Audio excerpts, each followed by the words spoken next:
Isang stall sa Vigan City Public Market nasunog. Narito ang report. Nasunog ang isang stall sa Vigan City Public Market. Kwento ng may-ari ng stall, nagkataon daw na sarado ang kanyang pwesto. Nagulat na lang daw nang itawag sa kanya na nasusunog ang kanyang tindahan. Kahapon mga around 4 o'clock ata yun, nasa bahay kami noon. Pero yung doon sa harapan nabuksan nila kasi ginamitan natin ng cutter. Tapos pagdating doon, wala na talaga. Ubus na yung mga panindo namin. Ayon sa ilang may-ari ng pwesto roon, may pumutok umano sa loob ng stall.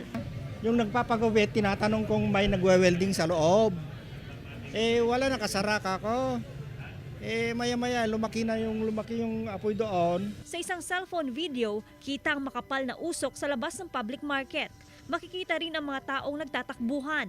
Dahil sa bilis ng pagkalat ng apoy, hindi na naisalba ang mga paninda sa loob ng stall. Medyo nahirapan daw ang mga bombero sa pag-apula sa sunog dahil nakapadlock ang pwesto. Tinatayang mahigit kumulang 300,000 piso ang pinsala ng sunog ayon sa may-ari ng pwesto. Pero hindi pa naglalabas ng pinal na halaga ng danyos ang BFP. Ang tinitingnan natin na sa electrical ang maaring sanhi ng pagkasunog ng establishment.